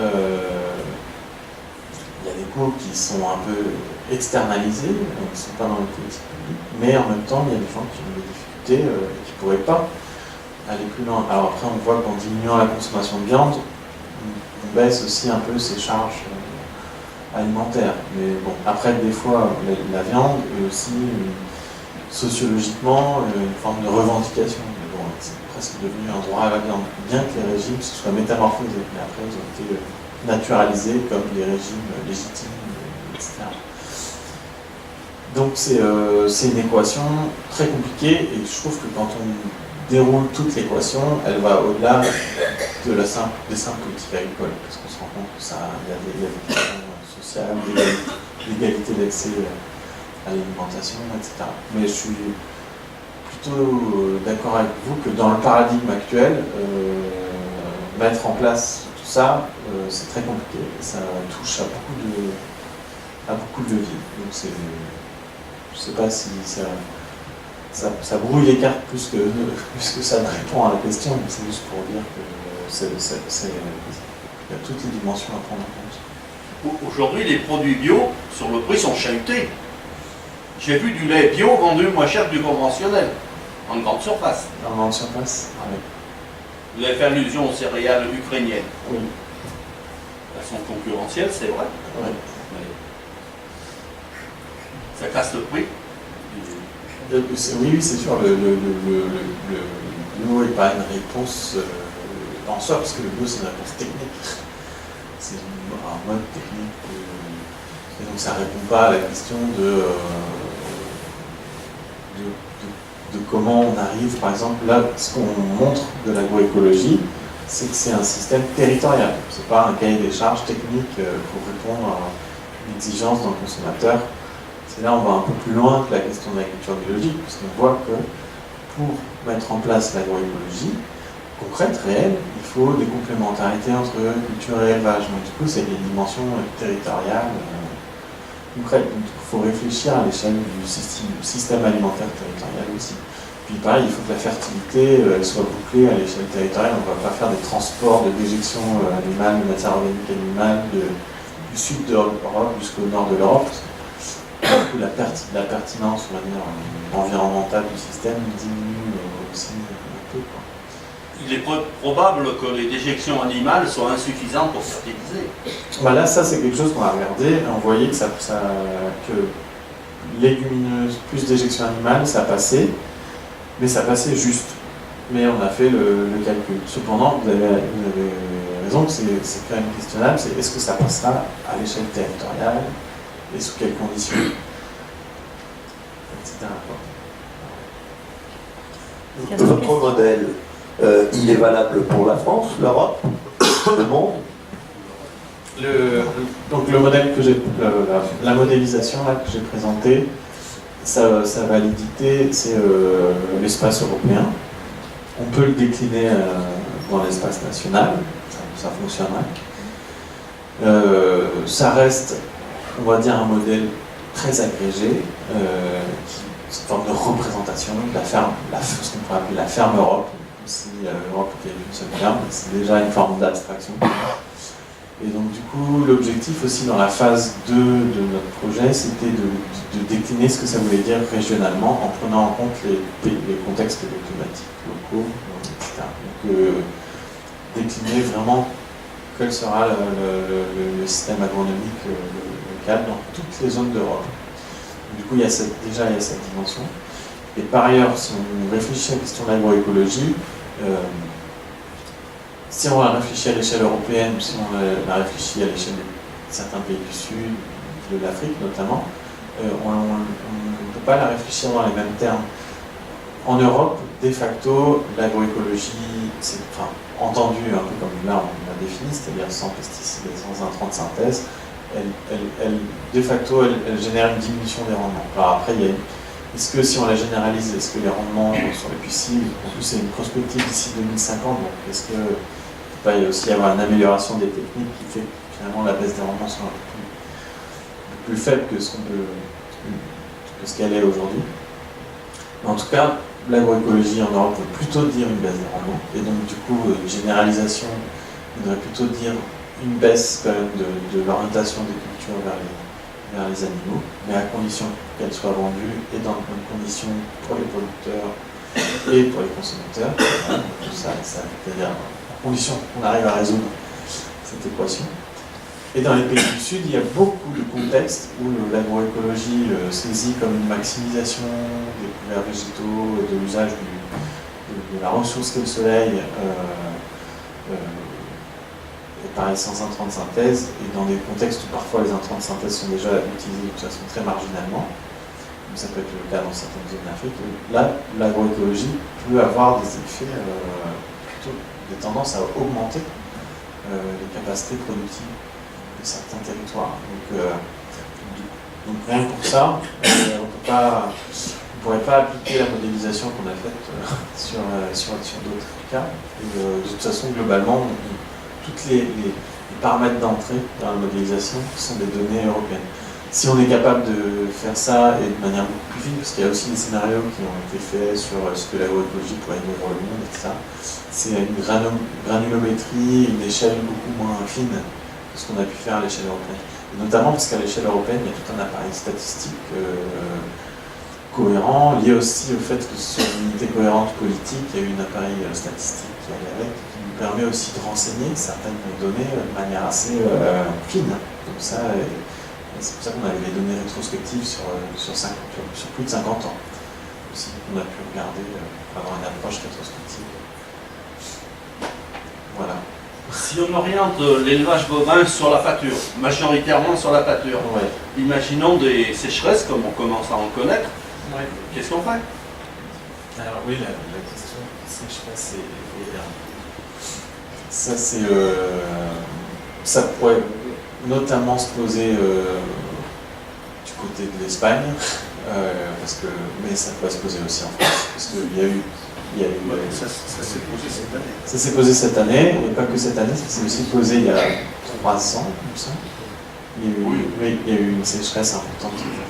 Donc du coup, effectivement, où là on a une baisse de la production fourragère. Et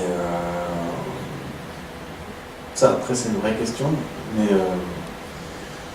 donc du coup, ça veut dire quelque part qu'il ne faut pas complètement, c'est-à-dire, ça il faut le prendre en compte, mais ça veut dire qu'il ne faut pas s'interdire complètement des compléments, mais se dire que c'est juste pour les années exceptionnelles, quoi. Ça peut être une réponse de cet ordre-là.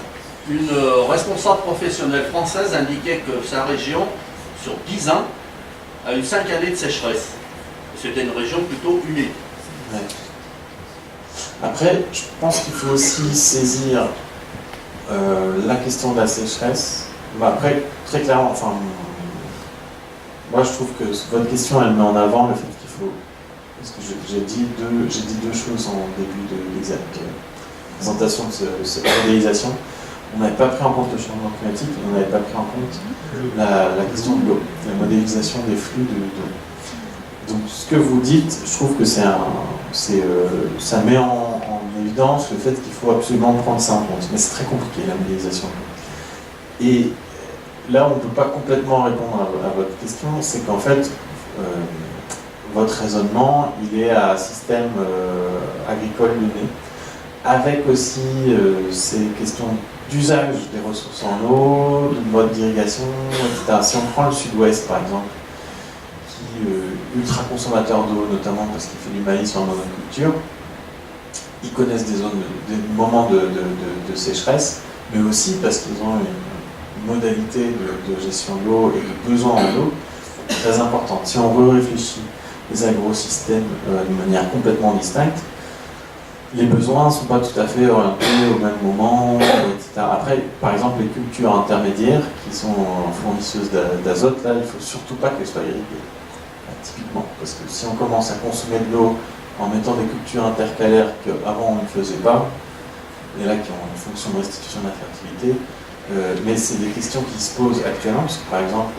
aujourd'hui, avec la méthanisation, des fois on méthanise la deuxième culture, et il y en a qui veulent augmenter la biomasse cultivée qui va dans le méthaniseur, et quand le méthaniseur devient une rente importante pour l'agriculteur, et bien ça peut en fait pousser à utiliser de l'eau pour cette culture qui jusqu'à présent dans l'usine. Donc la gestion de l'eau dans les systèmes agraires et dans leur évolution, elle est assez complexe. Après, une sécheresse qui, de toute façon, ça va, et en plus, ça a une incidence sur la réserve utile. Bon, là, c'est vrai que ça devient très compliqué. Mais après, ça peut être aussi des réflexions sur des mécanismes de solidarité, de gestion de crise, etc. Disons que les réponses, très souvent, il y a aussi des réponses collectives, quoi, à réfléchir. Par rapport à la sécheresse, Il y avait peut-être une que autre l'on vient de question, dire, s'il vous plaît, il y avait peut-être une autre question avant, parce que ça va être l'heure, donc on va essayer de oui. faire participer tout le monde. Ouais. Vous aviez une deuxième question, puis après on va voir s'il y a d'autres... Alors, par rapport vous partez du principe que le bio c'est mieux que ce qu'il y a actuellement. Je pense qu'il y a une diminution des rendements, mais il y a aussi une grande variabilité d'une année à l'autre, en fonction des pressions maladies, de la pluie, quoi, etc. Donc ça peut être. Est-ce qu'il ne faudrait pas mieux envisager dans votre scénario ce qu'on recherche finalement dans la nature, enfin, dans la campagne, une biodiversité? Est-ce qu'il ne faudrait pas mieux envisager de travailler sur une diversité des systèmes, en allant vers toujours mieux de biodiversité, etc., d'une meilleure qualité d'alimentation? Est-ce que ce ne serait pas plus intéressant de travailler sur une diversité des systèmes, plutôt que de partir carrément sur une hypothèse de tout? Après, ça m'amène à revenir sur pourquoi on a fait cette hypothèse de tout bio, qui peut paraître être une hypothèse radicale dans un paysage agricole actuel, mais qui, par ailleurs, est pas... Enfin, si on voit... Parce que le problème, c'est que si on est sur une proposition un peu hybride, donc qui reste un peu dans une logique de chacun dans son marché, l'alimentation un peu plus chère et de qualité, et une autre... ce qui se passe aujourd'hui, c'est-à-dire une forme de dualisation du système alimentaire. On répond au marché, c'est logique, mais on ne répond pas aux questions Enfin, c'est-à-dire que les baisses enregistrées des insectes qui ont presque disparu dans certaines zones, ça c'est des effets concrets de l'usage des pesticides. C'est pas pour... moi je suis pas du tout... Quand on présente ça, c'est pas du tout pour rejeter la responsabilité aux producteurs qui ont utilisé des pesticides. Là on voit bien qu'ils étaient finalement dans une politique, ils étaient obligés, ils n'avaient pas vraiment le choix. Parfois au détriment de leur santé. Le fait que ça puisse mettre en danger la propre santé des agriculteurs et que c'est avéré, pour moi est déjà un argument assez fort pour les arrêter. C'est-à-dire qu'il y aurait une partie de la population qui serait exposée à un produit dangereux de manière quasi quotidienne, avec souvent des gens qui se convertissent en bio après un accident. Mais parfois un accident qui a des grandes séquelles, quoi. Donc, rien que ça, cet argument est assez solide, je trouve, pour dire il ne faut pas qu'il y ait les gens qui nous nourrissent qui s'exposent comme ça. C'est on va dire, injuste socialement. Et après, il y a le fait que, si on en utilise un peu, de toute façon, il y a quand même un effet sur la biodiversité qui est là, et les insectes, en l'occurrence, certains qui disparaissent sont des insectes pollinisateurs, donc du coup, le système alimentaire pourrait arriver à se reproduire correctement. Donc du coup, ça met tout le système alimentaire en péril. Donc là, ça devient très compliqué, sauf si on fait des pollinisations à la main, comme ça s'est passé dans certaines zones d'Asie, où justement les insectes sont tellement disparus. Mais du coup, vous voyez les coûts de main-d'œuvre. Là, l'agriculture conventionnelle deviendra bien plus chère enfin, je veux dire, là, ça devient très complexe, quoi. Après, sur la variabilité des rendements, je ne vais pas rentrer là-dedans, parce que là encore, c'est un sujet très controversé, la variabilité des rendements du bio par rapport au conventionnel. Parce qu'il y a certains articles qui disent une chose, certains articles qui disent une autre. C'est-à-dire qu'il y en a qui estiment que cette variabilité serait moins forte dans le cadre d'une généralisation de l'agroécologie, parce qu'on aurait un écosystème à l'équilibre. Donc c'est très...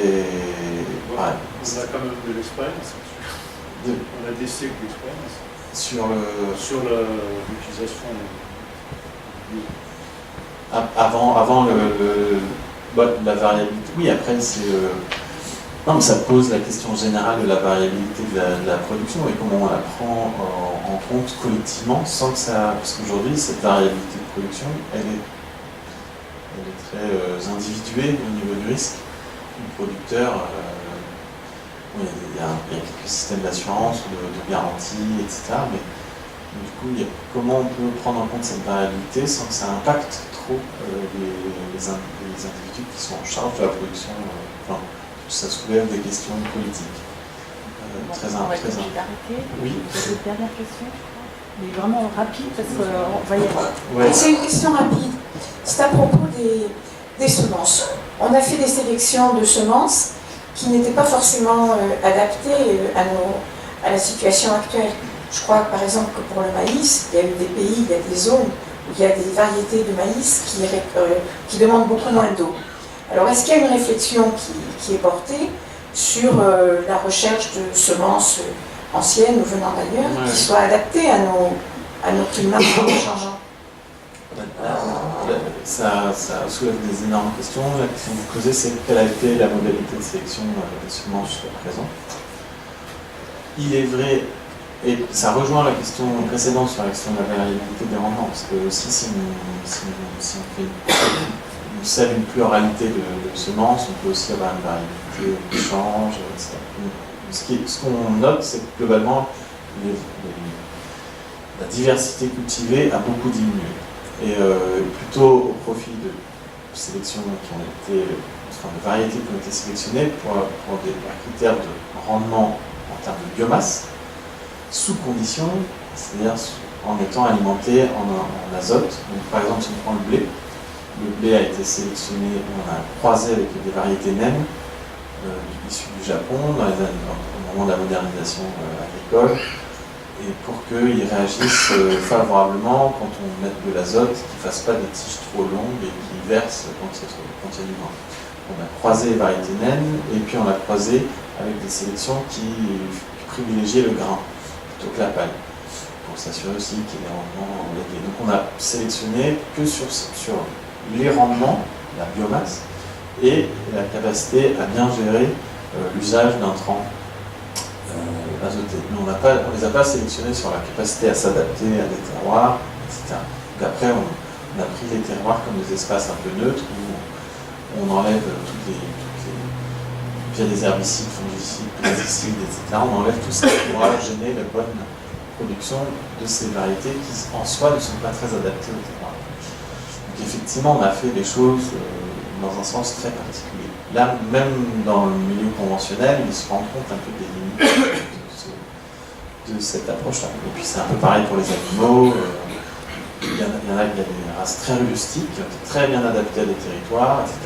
Mais il y en a qui connaissent de très grandes difficultés aussi à s'adapter à leur terroir, ou alors qui ont été tellement sélectionnés pour faire du lait qu'elles ont des difficultés aussi à se mouvoir, etc. Ça se passe aussi pour les animaux. Alors après, ça veut dire réfléchir un peu quels sont les critères de sélection et quelles sont les approches plutôt de complémentarité des systèmes de culture, de systèmes de culture élevage qu'on développe. Et pour moi, il y a un changement de paradigme potentiellement assez fort sur la question de la sélection. Mais voilà. Oui, il faut y aller, hein, c'est ça. Oui. Ouais.